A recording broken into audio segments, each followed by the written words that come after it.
Та 2024 оны 1-5 дугаар сард нээлттэй хийсэн киноны нээлтийн 3 өдрийн үзэлтийн тоог эндээс харж байна. За тэгэхээр Монголын уран сайхны кино, Монголын кино театруудад ирэн сүүлийн үед явхаа боллоо гэдэг ийм мессеж бол энэ судалгаанаас харагдана. За энэ мессежийг хамгийн түрүүнд одоо эхэлж хүндсэн хүн бол кино наадмын шүүгч, доктор, багш Даваа Самбуугийн цэнгэл. Ингээд киноны чих хандлага болоод киноны хөгжил ерэн цаашдын хандлага хаана яваа, хайш нь явна вэ гэдэг талаар Даваа Самбуугийн цэнгэлтэй бид ярилцлаа.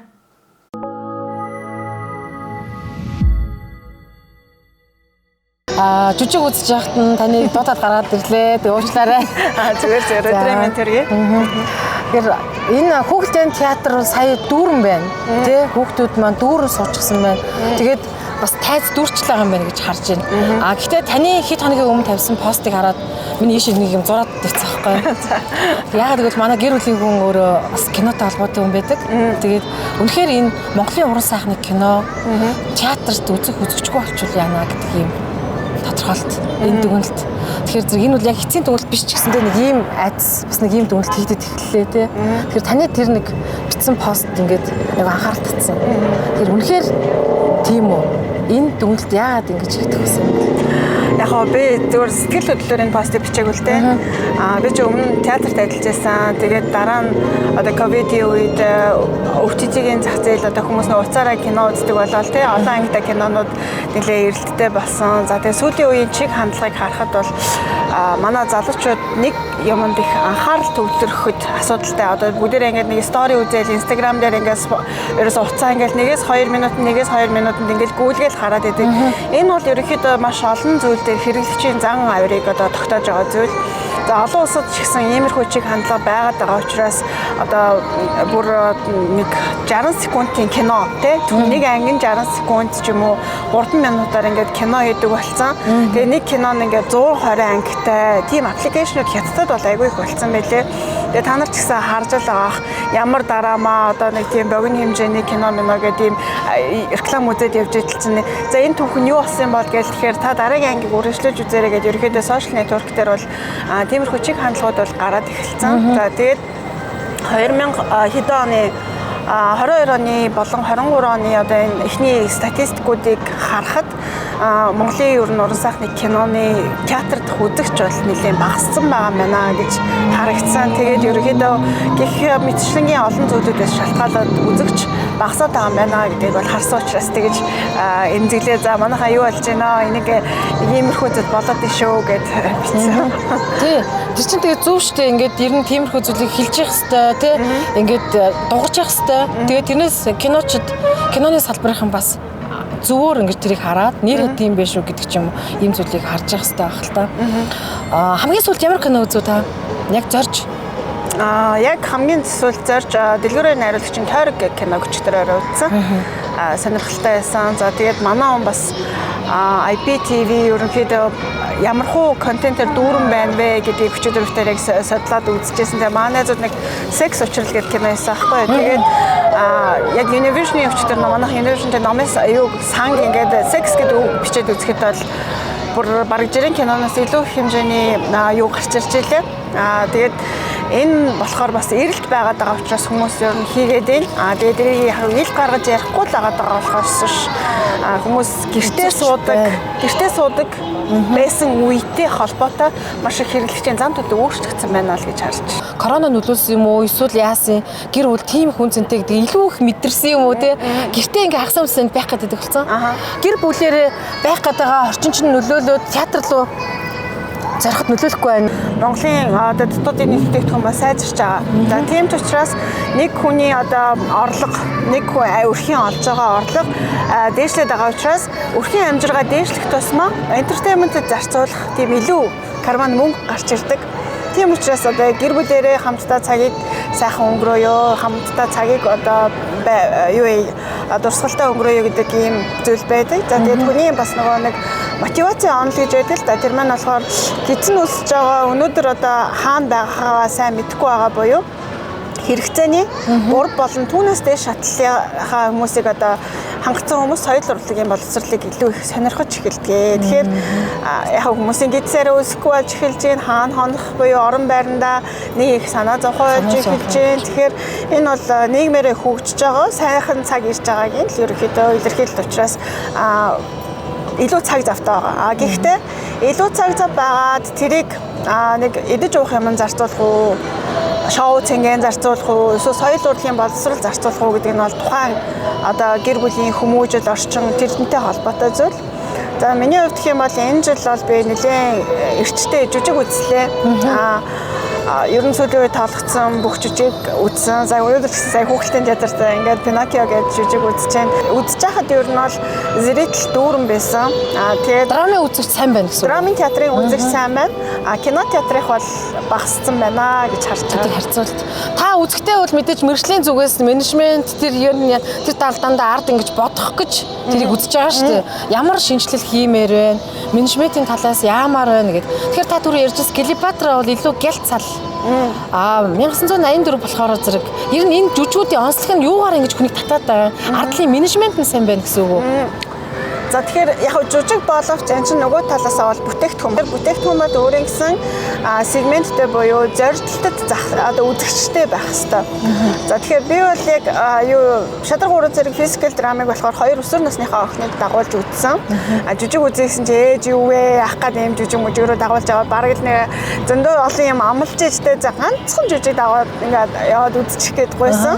За үзэхэд бол нөгөө хоёрыгаа би ингээ яаж ийн гэдээ ажиглахад бол нүүрэнд нь мишэл төрөөл тэгээд найзуудаа жүжиг үзэж ийн эднэргээл одоо бас ингээ Instagram story эднэр дээрээ тавиад үзсэн үзээгүй байгаа хоёрын хооронд бол айгүй ялгаа бол байгаа аахгүй юу. Одоо тэнд ингээд амьд уур амьсгал өрнөж ийн одоо эгчтэй хоёр хамтдаа цагийг ингээ өнгөрөөж ийн тэгээгүү тохиолдолд өөрөө өрөөндөө одоо компьютероо тоглоод их хоорондоо хоолны үеэр л уулзсан гэхээс бараг ингээд нэг айхтар цагийг хамтдаа өнгөрөөхгүй байтал тэр жүжиг үзснээр тэр нь амар хөөрхөн ах байна тийм ээ ч гэдэг юм уу ингээд эдгээр амьд харилцаа үүсгэж байгаа. Тэгэхээр бид нар ингэж амьд харилцааг үүсгэхгүй байх юм бол одоо орчин цагийн хүүхдүүд маань харилцааны бэрхшээлтэй болж байна. Өөрийгөө илэрхийлж чадахгүй болж байна. Тэгэхээр энд бол яг ингэж зорж одоо үзэх ёстой гэж бодож байна. Клеопатрыг болохоор нөхөртөөгөө үзсэн.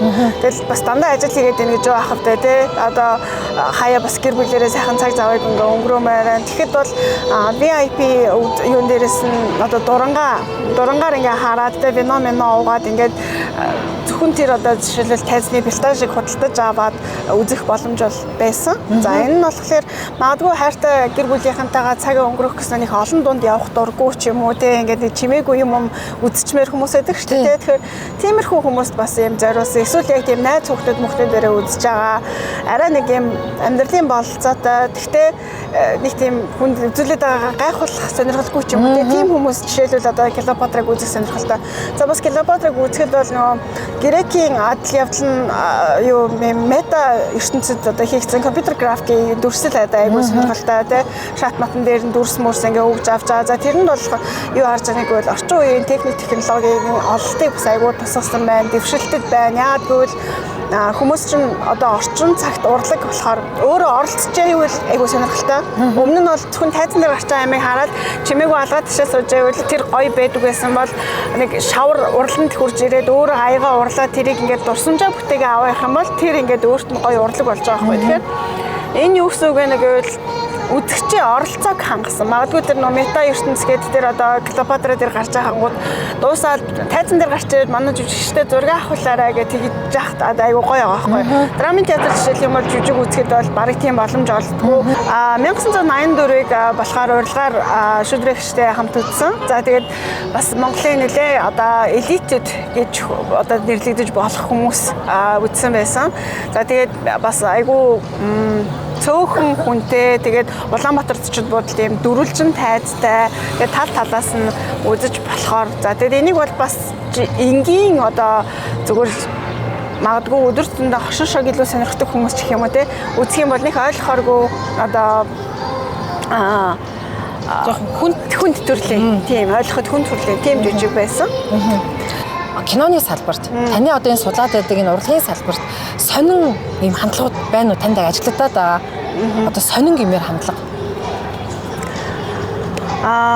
За ерөнхийдөө нөгөө Би ерөөхдөө хиймэл оюуны ухааны чиглэлээр судалгаа нэлээд хийгээд байгаа л да. Тэгээд Стивен Спилберг гэдэг хүн байдаг. Тэрийг бид нар одоо шоглоод орчин цагийн Ванга гэж нэрлэдэг. Зөгнөл нь 30 жилээр энэ дараа биелдэг гэдэг жаа байхгүй юу. Тэгэхээр хиймэл оюун ухаан гэдэг кино 2001 онд хийсэн юм байна. За тэгээд хамгийн сүүлд 18 онд Player One гэдэг дандаа юм хиймэл оюун ухаантай кино хийдэг. Тэгээд бүр анхных нь хэм бол 93 6 онд нөгөө нэг ирээдүгээс буцаж ирсэн гэдэг нэг юм цагаан үстэй те нөгөө машин зугаад наштаа яваад байдаг шүү дээ. Тэгэхээр яг тэнд бол хитрхи их фантаз байгаа л одоо хүн 3 4 хөлтэй олдог ч юм уу нисдэг ч юм уу нэг юм арай тиймэрхүү юмнууд байдаг ч гэсэн ер нь 50-аас илүү хувьтай биелэлт бол явагддаг. Тэгэхээр киноны салбарын одоо сонин зүйл гэх юм бол маш их зүйлийг зөгнөж хийдэг. Урлаг соёлынхаа сэтгээд тэрийг шинжлэх ухаан бий болгоод гайгийн одоо улс төр цэвэрлэдэг гэж заримдаа ярьдаг тийм үг байдаг. Юу вэ гэх юм бол огт санаанд ороогүй зүйлийг кино уран бүтээлч бодож олоод илгэсэн дээр юм байж болох юм шүү гэж санааг нь өгчдөг. Нөгөө шинжлэх ухааныхаа судлаад нэрийн начин байж болох юм байна гэж тэрийг бүтээчдэг. Тэгээд тэгсэн чинь сая хиймэл оюун ухааныг ингээл гоё юм ингээд бүтээгээд исэн чинь өнгөрсөн жилийн Оскар дээр Холливуд бид нэр 148 хоног бослого хийлээ. Юундаас бол бослого хийгээд ирсэн чинь нөгөө хиймэл оюун ухаан чинь биднийг ажилгүй болгоод байна шүү дээ. Зохиолоо хиймэл оюун ухаанаар бичүүлж гин. Жүжигчдийн дуу хоолойг ингээд дуурайчж гин. Тэгээ бид нарыг ингээд тэгэхээр нөгөө яг өөрийнх нь санаачилсан зүйл нь өөрийг нь үгүй хийчдэг. Тэгэхээр кино гэдэг бол бас магадгүй бид нар одоо нөгөө юу гэсэн шүү дээ. Киног товчилж яриад байгаа нь одоо магадгүй нэг тийм буруу үзэгдэл болоод байна. Анх ингээ YouTube подкаст нэрийг сонсоход гоё байсан. Тэгээ сүүлдээ тэгэл санаа хачаа янз бүрийн юм ярьж байснаа кино руугаа буцаад ингээ оронгуудаа киног товчлоод яриад эхэлчихэж байгаа. Тэгэхээр киноны арталт магадгүй нэг хүн одоо баг нь 40-50 хүнтэй ажиллаа. Тэгээ тэрнээсээ цалинжаад чинь театртаа нэг 50% орлого олоод IPTV-гээсээ 30-ыг олоод гээд ч юм уу ингээ явдаг байтал зөв зүгээр тэр кино ихэд нэг тусалч одоо хөдөлмөр оролцуулаагүй хүн эмгүү өвөө хоёр эртээ урдын цагт амьдраад асаахан жаргаад дууссан мэт штэ гэд яриад дуусчингуучаа сонирн биш болчихж байгаа. Зарим талаараа нөгөө хүмүүс тэгээ яг амьдрсан болов уу юм болов гэдгийг сонирхоод үзье гэд. Тэгээ ихэвчлэн бид нар нөгөө олон сонголт байгаад байгаа учраас нэг нь юу гарахыг мэдчихээ юм дахиж үзэх сонирхол бол хүмүүс бараг байхгүй болчихж байгаа. Тэгэхээр энэ бол бас эргэлээд нөгөө нэг бидний одож олсон гайхалтай зүйл маань бидний бас өөрсдийг нь үгүй хийх гээд байгаа нэг шалтгаан болоод байна. Тэр хиймэл оюун ухаанаар ялангуяа бүр одоо бүр хүний оролцооч байхгүйгээр эрийг хиймэл нөгөө voice-ээр гээд ярьж байгаа тэр юг сонссон бахтай хүмүүс бол нэг амар сонио автоматар Google Translate-ийн орчуулгуудыг тэр чигээр нэг уншаад. Тэгэхээр энэ бол ямар ч баг хүний хөдөлмөр шаардах байгаа зүйл байгаа байхгүй юу? Тэгэхээр ийм сонирхолтой зүйл болж байна. Энэ бол бас сонин. Гэтэ энэ бол тийм нэг дэврэх зүйл биш гэсэн үг шүү дээ тийм ээ. Би бол тэгж харж байна. Хаятай хамтахгүй байна гэж. Одоо кино урлагийн салбар та соёл урлагийн сургуультай холбоотой хүн тий. За IPTV гэдэг нэг юм зүйл гараад ирлээ. Гэтэл одоо соёл урлагийн сургууль төсөл мөрөдлөөр ингээд хөглөгдсөн юм залуучуудад сурж байгаа шүү дээ. Төгсөөд тест тийм кино хийнэ гэл тий. Яг юм дэврэн. Гэтэл өнөөдөр ингээд тэр хүүхдүүдийн ийм дэврэн үзлийг цааш өдөөхийн тулд одоо мэдээж ингээд хүн байгаа цагт кино урлаг бол мөхгүй шүү дээ. Кино хийгцээр л бүх одоо ингээд төрлөөр хийгцээр л байх нь тодорхой. Гэхдээ кино театр руу аваачдаг тэр одоо хандлагыг ингээд нэмэгдүүлэхийн тулд таны зүгээс ер нь ямар санагддаг вэ? Эсвэл театрууд өөрсдөө шинжлэх төстэй юм уу? Театрын эзэд гэж бас байгаа шүү дээ. Нэг телевизүүдийн эзэд гэдэг шиг тий. Тэгэхээр тэд нар бас өөрийнх нь дураар бас ханддаг гэдэг нэг юм зүйл байгаа. Одоо ингээд бүгд эзэдтэй болсон. Нөгөө хөрөнгө оруулагч гэж. Тэгэхээр наад киногоо буулгах гингүүд. Буулгахаас өөр аргагүй тий. Тэгэхээр яг телевиз ч гэсэн тийм байдал байдаг шүү дээ. Наадхаа гарахгүй гэвэл тэгэл гарахгүй шүү дээ. Тэгэхээр яг түүнтэй адилхан ийм нэг юм сонин бас хандлага байгаад байгаа шүү дээ. Тэгэхээр энийг яамаар юм? 2008 онд байж хахад AMC кинотеатрууд бол билет тасдаг шалгагч гэж хүн байхгүй болсон. Ганцхан үүдэн дээр ресепшн байдаг. Тэндээс ингээд QR-аар төлбөрөө төлөөл тэгээд нэг метроны гейт шиг ингээ онгоогоод тэгээд заалт хийдэд кино үзэж байгаа гэл ингээ хараад тэгээд орчтой. Тэгэхээр ер нь бол кинотеатр гэдэг бол яг Монголд ингэж байдаг шиг юм бужигнсан газар аль хэдийн байха болцсон. Гэртэйгээ ойрхон одоо намын ийм артын ч юм уу те баг нэг ингээ буланд нь ингээ кинотеатр ингээ байж идэг. Хаасайг өдөр тутмын хүмүүсийн одоо нэг 6 цэнгэлээ өнгөрүүлэх ийм газар л болж хувирсан байсан. Тэгэхээр одоо бас попкорн чамдаг мандаг одоо ийм ATM машин шиг юмнууд кофе эднэр гарчаад байгаа шүү дээ. Тэгэхээр магадгүй ерөөхдөө айл болох бүх юм автоматжчих байх Тэгээд хүний оролцоо шаардсан зүйл бол одоо урлаг соёл, хүний авиасыг одоо оруулж чадахгүй, тэгээд хүний одоо зүрх сэтгэлийг оруулж чадахгүй. Тэгээд тийм бүтээлч үйлдвэрлэлийнхаа салбар руу хүмүүс илүү чиглэх юм бол зүгээр болов уу гэж бодож байна. Тэгэхээр киног магадгүй бас их технологи шингэсэн зүйл учраас хүмүүс театрт ингээд чимээгүй үзхийг хүсэхгүй. Театрт очиж юм гоё амьд өвөр амьсгал мэдрэхийг хүсэж үзэж байгаа гэж бодож байна. Тэгэхээр магадгүй яг одоо сурж байгаа залуучуудыг би их тийм хөрөх чадвартай олон янзын чадваруудыг зэрэг суралцаасаа. Яагадгүй зөвхөн одоо сайн уйлж чаддаг, инээж чаддаг, эсвэл зөвхөн дуу хоолойноо гайхалтай байлаа гэд магадгүй тэрийг одоо яг гоё дуурайдаг тийм шинжлэх ухаантай гараад ирчих юм бол би яах вэ гэдэг тэр талуудаа бодож үзэх хэрэгтэй болов уу гэж бодож байна. Драмын театр бол таны ярианаас үзэгчтэй л байгаа юм байна тий. Гэтэл сая хүүхэд залуучуудын театр гэдэг нээлттэй хэлсэн шүү дээ. Тэрийг бол хүмүүс бас л олон янз байр сууриас харсан. Одоо сонгуул болох гэж байгаа хэсэг нэг юм сонгоны хайрхан дүүргийн гишүүдийн шоу байлаа ч гэдгээр харсан тий. Хаа байсан сонгоны хайрхан дүүргийн бүр сүйдээ эцсийн буудал дээр бариад ахтаа ч яах вэ ээж гэж харсан тий. Газар мунцсан биш. Тэр чинь хүүхэд залуучуудын театр гэхээр ягаад нэг төв хавьдаа байж болдгоо юм чи гэж харж байгаа үеэс таны зүгээс яаж харсан бэ тэр театрыг? Ер нь урлаг соёл гэдэг хүний зүрх сэтгэлд хамгийн ойрхон байх ёстой зүйл. Тэгээ ойрхон байх ёстой зүйл бас гэртээ ч гэсэн ойрхон байвал зүгээр байна. Тэр сонгоны хайрхан дүүрэгт байгаа залуучууд ч гэсэн соёнгийн ярмаар л байгаа. Би бол магадгүй заавалжгүй Улаанбаатар хотын ингээ шамбаарлалтай байж захад хажууд нь ч юм уу нэг ойрхон газар барих шаардлагагүй гэж харж байна. Байршил бол зөв. Байршил бол зөв. Байршил бол яага болохгүй гэж. Тэгээд хүн амын нэгтэршил тэр авийнхаа хүүхдэд тий гоё очиход яг одоохондоо зураг мургийг харахад яг нэг бөөнгөр хоролдоонд ингээд авчиад бүггээ хайцсан юм шиг л харагдчихлээ л дээ. Гэхдээ дандаа тийм байхгүй шүү дээ. Тэгээд тэр үе чинь одоо ингээд бүтээн байгуулалтын одоо тэр олон хэрэгсч ингээд хөгжүүл дагаад тэгээ сайжрал явна. Тэгэхээр урлаг соёл гэдэг бол угаасаа ингээд нэг үрийн тарьжиж дэлгэрдэг зүйл учраас би бол тэрийг бол зөв гэж бодож байна. Харин уран бүтээлийнхаа бодлогыг бол бас яг заавалжгүй сонгодог жүжиг тоглоод ивэл тэрийг залуучууд үзэх ч юм уу эсвэл одоо яг залуучууд юу сонирхож байна те тэр чиглэлээр л одоо их анхаарах хэрэгтэй болов уу гэж тэр чинь нөгөө таны ярьдаг нөгөө менежмент гэдэг юмтай холбоотой явчихна шүү дээ. Боломж нээж өгвөл яа дээ. Одоо тэдээс дээш үзэгчтэй болчвол тэдний үеийн хөнгөлт ч гэдэг юм уу. Эсвэл нөгөө нэг кино хийж байгаа хүмүүс нэг жоох юм наашаага. Одоо ер нь тийм байгаа юу? Яг энэ бол юу л да ашиг сонирхол гэдэг юм байна л да.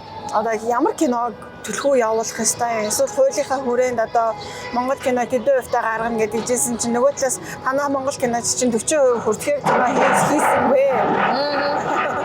Одоо жилийн эцэст яриа сууж ах юм уу те. Гэхдээ зөвхөн одоо кино бол хийх хязгааргүй урлаг байхгүй юу давуу тал нь. Тийм ч учраас Холливуд одоо маш их хэмжээний мөнгө хийдэг. Сая сүүлд гэхэд одоо даваа болгосон гэх кино Франц болон хаандах билээ өөр нэг улсын хамтын ажиллагаатай. Тэгэнгүүт дараа нь тэр кино Монголд нээлттэй хийснийхаа дараа эхлээд театрт гарахаас өмнө олон улсын фестивалуудаар маш их шууган тариа шагнал аваад тэгэнгүүт хүмүүс энэ ямар кино байсан болоо үзэх юмсан гэсэн сэтгэл төрүүлж байгаа. Энэ чинь яг зөв голдрол ахгүй. Тэгэхгүй болохоор театртаа гаргаж ийсэн хизээ хойно IPTV-д орохын өмнө нэг шагнал авлаа гэхээр одоо амьдралынхаа циклэр киноны хувьд бол буруу яваад менежмент нь буруу явцсан гэсэн. Яг дэлхийд дахин алдаршсан A-Star гүйл бол бид нэр хурш муршийнхаа ч юм уу нэг юм жижиг сажиг орчин тойрны одоо кинонуудыг ингээл тухайн улстай амар алдартай хүн байсан ч гэсэн бид яагаад үзэх ёстой гэдэг нэг юм ашиг сонирхол байх ёстой. Тэгэхээр зөв хүмүүстэйгээ нийлээ зөв ашиг сонирхлоо бий болгох юм бол байх ёстой гэж бодож байгаа. За би одоо ер нь бол яг кино театрт ажиллаж исэн, IPTV дээр кино нийлүүлж исэн ч гэсэн би бас зоригтой дуурчиг гэж одоо хэлсэн юм л да. Театрын менежмент бол одоо хэдэн жилийн өмнө ямар байсан яг тэр хിവэр байгаа байхгүй өөрчлөгдөхгүй. Одоо би өөрөө бараг тэр театрын хийдэг ивент төр театрт гаргаснаас хойш 3 сарын дараа IPTV-д орох боломжтой ч гэдэг юм уу. Тэр заалтыг нэг оруулж ирсэн. Тэр хിവэр яг ингээл нэг ганцхан шиг постэр тавьдаг. Тэгээл бичиж байгаа юм. Цаг хугацаа, орон зай бүх юм өөрчлөгдөж хахад энэ гэрээ хэлцээрүүд өөрчлөгдөх ёстой байна. Тэр энэ тентхийн одоо IPTV-нүүдээр кино хулгайлаа цацахгүй байх боломж технологийн хувьд бол байна. Тэгээ бид нар бүгдээрээ одоо ингээд эзэн оронгийн олоод гомдоод эсвэл ингээд хайх юм бол бид нар боломжтой байна. Тэр энэ хулгайг байлгуулах байхгүй юу? Тэгэхээр хин нэг хүн хангалттай чанга хашгирахгүй байна л гэсэн үг. Өөрчлөхийг хүсэхгүй байна гэсэн үг. Ер нь бол өөрчлөхийг мэдчихэж байгаа шүү дээ, тийм. Тийм. Өөрчлөхийг хүсэхгүй байна. Ер нь бол манай энэ entertainment-ийн салбарын чинь ихэнх дандаа нөгөө улс төртэй холбоотой хүн эзэдүүдтэй байдаг. Тэгээд entertainment-ийг нэг тийм одоо айхтар ач холбогдол орж ирдэггүй болдоггүй. Тэгээд яманд ингээд сул мөнгө орж ирж идэг гэж хардаг ч юм уу. Тэгээд тэр чигээр л ингээд орхичоод байгаа байхгүй. Тэгэхээр энийг ч уул нь өөрчилж залуучуудынхан тэр тарих толгой хүний хөгжил нь явагдаж байна. Хаашаа харуулах вэ? Саяын гэгэрл нь хаашаа чиглэх вэ гэдэг хамгийн гол зэвсгийг атгад суучаад тэгээд өөрчлөх тийм шинжилгээ хийх сэтгэлгүй байгаа нь жоохон муухай л гэж харж байна. Netflix-ийн бодлоор таны бодол ямар байдаг? Одоо Netflix-ийг манайх оруулж ирнэ гэж салбарын яамд уурчсан. Гэхдээ одоо тэр бодит ажил болоогүй л байгаа юм шиг байна лээ. Би байна лээ л гэж хэлэх юм байна. Тэгээд та энэ дээр Netflix дээр ер нь Монголын одоо кинонуудын тэндээс хөрөнгө оруулалт татаад ингээ Монголын киночид нийлээд ингээ юм хийх тийм боломж болцоо. Яг Монгол улс Netflix-ийн хувьд сонирхолтой байршлууг гэвэл огтоосоо үгүй. Огтоосоо үгүй юу? Яагаад огтоосоо үгүй гэвэл олон хүн амтай улс чинь сонирхолтой байхгүй юу? Тэнд чинь их олон хэрэглэгчид мөнгө төлөх тэдний ашигтай шүү дээ, тийм. Жишээлбэл Солонгост бол байх тэднийд бол Netflix хэрэгтэй. Яагаад гэвэл тэнд чинь бүтээгдэхүүнээ ингээд солонгос уран бүтээлчдэр ингээд гаргаад авчиж байна. Өөрсдийнх нь хийсэн киног нь Аазтай ингээд зарчиж байна. Тэнд ингээд сервер эднэр байршуулахад IT-гийнхаа хувьд бол одоо ямар ч асуудалгүй байна. Гэтэл Монгол томоохон бүтээн байгуулалт хийгээд магадгүй Netflix-ийн серверийг ингээ амар том юм болоо хийцэн байжсэн чинь уучлаарай манайх товны хязгаарлалтаа тэдээс эдэн цагийн хооронд Netflix ажиллахгүй гэдэг одоо иймэрхүү чадaltaй байх юм бол ямар ч тийм IT-ийн компани ирж манайд одоо серверээ байршуулах сонирхол байхгүй, зах зээл нь тийм томгүй. Гэхдээ яг хуу манай улс төрийнхэн хэрвээ Netflix-ийг ямар нэг юм амлаад тэ оронд нь ашиг сонирхлын бий болгоод тэгээд авчирья гэх юм бол энэ бол бас айгүй том зах зээлтэй. Эн чинь бидний одоо зүгээр энэ театрыг бол одоо театр бол жижигхэн Монголда ярьж байгаа л зүйл шүү дээ. Бараг Улаанбаатарт л ярьж байгаа зүйл. Тэгэхээр тэр том нь одоо дэлхийн зах зээл рүү гаргах боломжийг гаргаад өгчих юм бол энэ бол айгүй сайн зүйл болчихж байгаа юм л да. Жишээлбэл Netflix одоо 1176 улсад нээлттэй. Тэгээ нэг бараг 20-30 хэлээр үзэх сонголттой байдаг байхгүй юу. Гэтэл Монголд одоо жишээлх юм бол нэг уран бүтээлч явж байгаа солонгосоор дамжаад Netflix руу киногоо оруулчлаа гэж бодоход бид нар тэр лаборатори гэдэг юм техникийн шаардлагыг хангаад тэр киногоо 30 хэл дээр нь ч юм уу 10 хэл дээр нь орчуулуулад ингээд хийхэд бол нэлээд цаг зав орох бах. Тэгэхээр одоо би бол хамгийн ойрхон зүгээр Netflix-тэй хурж болохоор тэр гарцсан солонгосчуудтай сайн найзлах юм бол яг замаа жоохон ингээд нээж өгөх байгаа магадгүй л гэж харж байна. Хүүхдүүдээ амьд орчинд байлгамаар байна. Ингээд тэр сошиал юмнаас холдуулмаар байна гэх. Ер нь ээж аавтай хандлага бас тийм байгаа да. Ер нь бол ийм байгаа. Хэрнээ бас дийлэхгүй байгаа шүү дээ, тий. Тэгэхээр түрүүн хоёлаа энэ хүүхдийн кинон театрт ингээд дүүрэн хүүхдүүд үзэж шүү дээ. Нас насны хүүхдүүд байна. Тэр хүүхдүүд донд аутизмтэй хүүхдүүд бас явж байна. Гадаа нь одоо ингээд бас баахан хүлээж их тий. Хүүхдээ гарч иртэл одоо ингээд хаагуур явах уу гэл ингээд цагаан хараал тий. Тэгэхээр ер нь энэ цогцсийн арга хэмжээг яаж одоо авах хэвтэй яг яаман бодлогоор дэмжих хэвтэй юм уу? Найзаа чи тийм хүсч ийн өгөхийн орон заавчгүй инстаграмаар мессежэд бичихгүй бол ингээд хүнтэй харилцаж чадахгүй.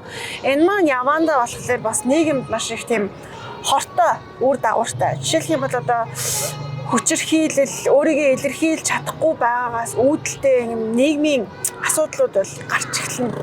Тэгэхээр тийм хүүхдүүдийг одоо ихээр төрүүлчихгүй хөр шиг аятайхан ингээд гэр бүлтэй асуудалгүй байхын тулд урлаг соёлтой бол одоо ойрхон байх хэрэгтэй. Одоо тэр янз бүрийн одоо эмгэгтэй хүүхдүүдийн чинь урлагаар эмчилж чинь тий зураг мураг зуруулаад юм ин ойлгуулж чинь тийм кино ч гэсэн хийсэн байдаг. Сая одоо жишээлх юм бол хүүхэлдэйн театрт бол нэлийн одоо тиймэрхүү хүүхдүүдэд дагуулад ирж үзэж байгаа хүмүүс байна л та. Тэгэхээр бид нар чинь ойлгохгүй хэл гэж үүдэг тий. Өөрийгөө илэрхийлж чадахгүй байгаа хэл нь урлагаар дамжаад тэр хүүхдүүдэд хүрэх үед тэр хүүхдүүд чинь ингээд аз жаргалтай байна. Аз жаргалтай хүн, гидсэн цатгалын хүн муу зүйл хийдэггүй. Тэгээ өөртөө бухимдалтай ганцаардаа байгаа хүмүүс л юу яадаг болохоор эргээд цөрөг үрэг дагаврыг бий болгодог учраас урлаг бол одоо хүний зүрх сэтгэлийн боловсролыг олгоно гэдэг ойлголт маань тийм л одоо учиртай. Мэдгүй эмэгтэй хүмүүс шопинг хийж байхад нөхрүүд нь дагаад явхлаар нэг ядаргаатай санагдаад тэрнээ тэгвэл нөхрүүдэд зориулж юу их вэ гэд энэ чөлөө цагийн менежментийг одоо зөв зөвхөстэй нас болгонд нь зориулсан гоё газар байж тэр гэр бүл чинь тэр газар очихороо жаргалтай болно. Тэгэхээр ер нь урд нь зөвхөн за энэ жүжигийг л үзчихвэл болоо гэдэг байсан бол одоо бас өөр асуудлыг бодох хэрэгтэй шүү дээ. Машина хаана тавих юм? Хүүхэд нь яах юм? Цаг тутам тэр мэдээллийн урсгал бол нэр амар шүү дээ, маш хурдтай. Тэгэхээр энэ болгоныг та ингээд урлагийн нүдээр эсвэл ингээд entertainment-үүдээр харахад яаж өөрчлөмөр хүн өөрөөсөө эхэлж өөрчлөгдгөл ингээд яриад байгаа хэрнээ энэ нэг сошиал нарчин ч нөлөөлөд байгаа шүү дээ. Тэгэхээр ер нь яаж нөлөөлмөр, яаж өөрчлөмөр, арай нэг ийм гоё эерэг хандлага руу ороход ямар санагддаг вэ? Надад бол одоо энэ cancel culture гэдэг юм Монгол айгүй хөгжөөсэй гэж бодож байгаа байхгүй юу. Жишээлбэл би бол яг сойс төгсөн хүний хувьд энэ ямар одоо сонин хүмүүс нь энэ бажи ялтын нэвтрүүлгээр ороод хамаг юм одоо түүхээ холбогдлолтой түүхээ яриад тэгээд тэр юу ярьж байгаач мэдэхгүй одоо хүчирхийлэл үлдчихсэн эсвэл одоо тийм нэг бодлын инээгээ ярьж байгаа ч гэсэн нийгэмд юу түгээж байгаа вэ? Тэр хүн чинь одоо тодорхой хэмжээнд танигдсан, юу ярихгүйгаа ялгаж чадхаар болсон хүн гээд нийгмийн хүндлэлцэл тэр хүний байж байгаа царин тийм биш байсан байна гэдгийг олж мэдэх харамсалтай байгаа байхгүй юу? Тэгэхээр монголчууд яг хүний муу дуртай гэдэг утгаараа одоо бүр танигдахын тулд элдв болж ингэж танигдчих штэ тэ. Тэгэхээр сайн үлгэр дуурайлал үзүүлж байгаа хүмүүс ерөөсөө танигдахгүй гэж чимээгүй л байгаа дээ тэ. Магадгүй тэр одоо нэг сайн хүмүүс нь зөв зүйлтэй зүйл хийж байгаа хүмүүс нь чанга дуурахгүй байгаа учраас муу хүнийхэн дуу нь чанга байгаа юм болоо да. Тэгэхээр яг мөчөөгөө өгөхгүй сайн хүмүүс нь ч гэсэн л ингээд дараахан царайлахгүй адилхан л яриад байх хэрэгтэй юм шүү дээ. Би бол тэрийг бол одоо айгүй зөв зөвтэй зүйл байх гэж бодож байна. Өнөөдөр одоо жишээлбэл би нэг жүжигчтэй яриад ингээд нэг арга хэмжээ өгтлөөд өгөөч гэдгсэн чинь сайн байна уу гэдээ ярьж ирсэн аа. Чи юу гэж байгаа гэхгүй. Тэгэхээр би сойс багш хийж байна гэдгсэн чинь чи юу заах уу гэдэг чинь. Тэгэхээр би бол одоо бас энэ завшааныг ашиглаад хэлчихэл та. Тэгээ би бол одоо соёл урлагийн чиглэлд 10 жил судалгаа хийж байгаа доктор хүн байна. Докторыг бол хүн 10 жил судалж авдаг. Тэгэхээр Мэдээ одоо мэдгүй би одоо ингээд сошиал дээр би бол доктор хомонч гэдэг юм уу ингээд яриад тахаар нийтдээ ч юм шиг яах гэж ярих юм те гэдэг ингээд жишээлбэл хүмүүс би одоо ингээд бодчихж байгаа юм. Заримдаа хүмүүсийг тгээ асуухаар миний юу явж ирснийг одоо чи мэдэхгүй юм бах та гэж боддог ч юм уу ингээд зүгээр ингээм би ийм зүйл чаддгийг штэ би тэгээд энийг чаддаг учраас танд одоо хэрэгтэй бол намайг дуудаарай ч гэдэг юм уу заримдаа ингээд нийгэмд эерэг зүйлийг уриалж байгаа хүмүүс нь жоохон чанга шиг дуурайд өгчдөг болоосаа. Тэгээд ийм буруу зүйл хийгээд байгаа хүмүүсээ дагахаа болоод хинч биш болгоод одоо тэр хүмүүсийг олон хүн үзэхгүй олон хүн дагахгүй л бол тэр нар чинь тийм сүр хүчгүй болчихно шүү дээ. Тэгэхээр тэрийгээ мэдхгүй л тэгээд ингээд улам одоо ингээд баясгаал үзээд байдаг надад амар онцгой санаа. Би бол одоо ингээд яг тэр хүнд өгж байгаа тэр үзэж байгаа дагаад байсаад байгаа үзэж байгаа хүнд нь үр нөлөө айгу багтай. Нэг үзүүлээд байгаад нь ингээд бас нөлөөлчихөд байгаа байхгүй тий. Тэгээд тэрийг ерөөсөө ингээд ялгаас салахгүй байгаа юм уу? Тэгэхээр яг энэ чинь хүний хөгжил нь одоо хөгжүүлэх тусам хүнийг инээл хэцүү болдог байхгүй юу? Одоо жишээлх юм бол магадгүй та нар дээр үеийн хошин шогийг үзэх юм бол одоо энэ тэр үедээ юундаа инээгээдсэн юм бол ч юм уу тэгэж бодох байх л та. Тэгэхээр одоо тийм хүмүүсийг одоо баг байдаггүй учраас эднийг үзэх сонирхолтой байдаг ч юм уу. Би бол одоо ингээд блоклцсон тэр хүмүүсээ. Киноны зах зээлийн хандаж та юу хэлмээр вэ? Зөндөө олон одоо богино хэмжээний тийм кино гаргадаг платформуд гарсан байна. Америк, Солонгос одоо юу гэдэг тийм хятад руу тэднэртөө кино хийгээд өгөөч. Та нарыг Монгол залуу үеийнхэн ч үзэхгүй байгаа шалтгаан баг шиг байна. Тэгвэл үзэж байгаа газар нь ч юм уу лангуун борлуулалтын бүтээгдэхүүнээр борлуулж байгаа лангуугаа өөрчлөөд үзээч. Тэр лангуунууд ч хаана дэгвэ гэдэгвэл кино наадмын хажууд болдог кино яармаг худалдаа гэж болдог. Тэр лөө очиод үзээч. Юм үзэж нүд тайлаач. Зөвхөн энэ Монголынхоо одоо тогоон дотор байгаа л одоо ингэж хараад харж байгаа за нэг юм бодоо хийчихье гэж бити бас ингээд ойр зурхын ямаар ингээ халтур хийгээд байгаа ч. Зарим юмыг харахад бол залуучууд ч юм бол одоо яг камерыг үзэж байгаа мөнгө төлөөд үзэж байгаа хүмүүс ч амар хөвгччихэд тэгээ тэр хүмүүс яаж хөгжилгүй юм харуулад байгаа учраас үзэхгүй байх шиг байна. Үзэгчтэй гологдоод байна. Тийм үзэгчтэй гологдоод байх шиг байна. Гадныхан гингууд бид нар дандаа холын одоо Холливуудыг мөрөөддөг ч юм байдаг. Үгүй ээ. Та бодож чаддаг ялангуяа одоо нөгөө менежмент гэдэг зүйлийг жоохон мэдэрдэг хүмүүс болохоор олон хүн амтай улстай хамтарч кино хийгээч гэж бүр анх ингээд тодруулж хэлэх юм бол хэлчмээр байна.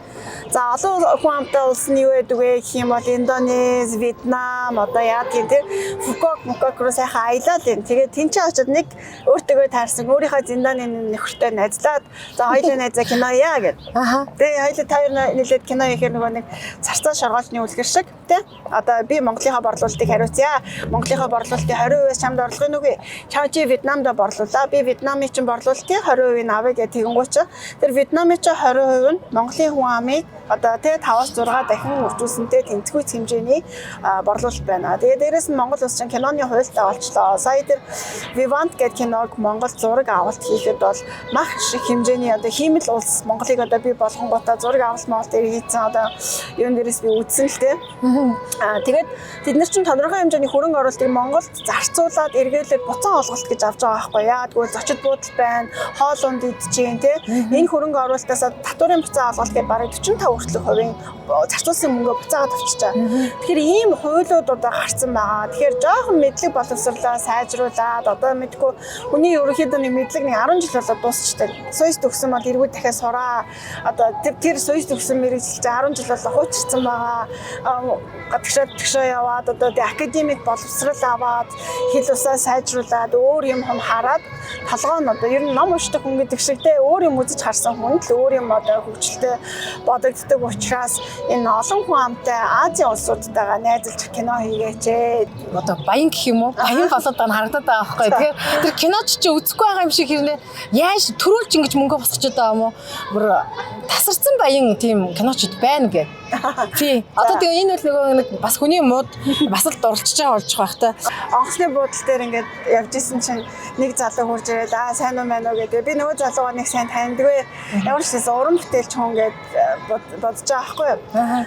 Тэгсэн чинь баярлсан шүү хөшөө мөшөө гээд надад кофе эднэр авч өгөө л юм. Тэгэхээр чи ямар киноны хат залуу лээ гээд тэгээ асуулаа. Тэгсэн чинь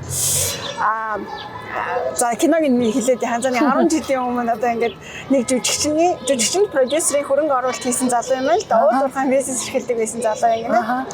Тэгээд тэгсэн чинь за яач вэ гэсэн чинь яа би киног тэгж амар мөнгө нугалж олдог бизнес гэж бодоогүй. Уул уурхайн бизнес эрхлээд нэг 3 дахин хөрөнгө оруулалтаа буцааж авдаг байсан чинь киногонд хөрөнгө оруулалт хийсэн мөнгө 10 дахин буцааж авсан гэд хэлжсэн. За дээр залуу чинь 2016-17 онд кино гаргаж ирсэн хүмүүс аахгүй юу. Тэгээ ер нь бол одоо миний харж байгаагаар бол нэг Монгол кино яг театрын одоо хөөсрөлтийн үе гэдэг шиг те нөгөө 2018 онд л бол ёо одоо 7 хоног болгоно нэг кино нэгэл одоо ерөөсө би гэл ингээд дараалал кино хийгээд ижсэн. Тэр хэмжээс үзэгч амар сайн байсан. Тэгэхээр тэр үед бол үнэхээр л одоо их сайн мөнгө олдог байсан юм шиг байгаа юм. Тэгээд яг тухайн үед яана гэр орно барьсан тавьчихсан одоо жоохон өстө нэг хоног киногоо гаргахгүй бол болохгүй шүү. Зовлон явж исэн 10 жилийн дараа тааралтай маш их одоо амьдрал маань сайхан болсон шүү баярлалаа гэдээ явж исэн. Тэгээд тэр яриг бол сонсоод би за мөнгөөр л их мөнгө олох юм байна даа л гэж харж байлаа. Таны одоо ер нь ойрын төлөвлөгөө ямар байна? Яг энэ мэргэжилтэйгээ холбоотой. Мэргэжилтэйгээ холбоотой юу? Би өөрөхдөө жоохон 10 жил юм тасралтгүй яг юм шоу бизнес гэдэг шиг кино урлагт бужигнаа явцсан. Тэгээд одоо бол ганц нэг яг жилдээ 1-2 удаа олон улсын кино наадмууд руу шүүгчээр явж байгаа. 100 одоо 8 сард Оренбургийн кино наадам руу явна. Өнгөрсөн 100 бол баг Солонгосын бүх кино наадамд ер нь ажилласан. Тэгээд Казахстанд бас шүүгчээр орсон. Тэндээс ер нь ямар байсан бэ? Монгол, Казахстан. Казахстаны чинь би яг ерөөхдөө нэг талта таван багт явах гээд баян үлгий явсан. Тэгээд Монголын гадаад гэдэг шиг ямар өөр юм бэ? Бараг хүүхдүүд монголоор ч ярьдгүй юм байна да гэдээ ингээ харж исэн. Тэгээ нэг тиймэрхүү төсөөлөлттэй байсан байхгүй юу Казахстан гэсэн чинь Казахстан чи юу өстө манайхын бодвол амар хөгжсөн газар юм байна. Одоо тэгээ алтан дээвэртэй байшингууд маш их байна. Улс төрнөөс жоохон хэцүү л гэнэлтэй. Гэхдээ нөгөө 1950-ад оноос ахуулаад нефт ирсэн. Тэгээ нефтийн одоо маш их нөөцтэй борлуулалт хийдэг учраас манай одоо мөнгөн ханшийг 7-оор үржүүлдэг юм байна. 7-оор үржүүлнэ гэдэг чинь бараг амжиргааны түвшин 7 дахин сайн гэсэн үг байгаа байхгүй юу. Тэгээд жирийн одоо бүх юмгаа дэлгүүрт нь орол ингээ харахад за тэр хэмжээгээрээ юу яасан байна? Кино уран бүтээлдээ маш их хэмжээний мөнгө хөрөнгө оруулалт хайж байгаа юм байна. Сүүлийн хэдэн жил би Канн кино наадам руу явлаа. Ер нь Казахстаны байр сан сайжраад ламтын өмнө цогдвол daйл цайлах нь одоо улам нэмэгдэл байгаа байхгүй юу.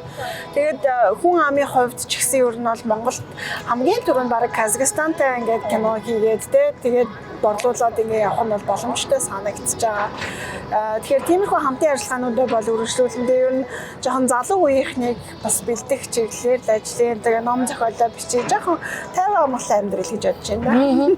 Тэгээ та судалгааны ажлыг битгий харахаар байнга тэр сошиалтаараа өөрийнхөө асуудлыг гоё илэрхийлж байгаа тийм кино урлагтай холбоотой энүүгээр чинь дамжуулж дандаа бидний залуу үеийг ингэж дандаа гоё хөгжиж ингэж дэвжиж манай улс орны одоо хөгжиж гэсэн харагдаж байгаа учраас үүнийг битгий харахаарай. За баярлалаа.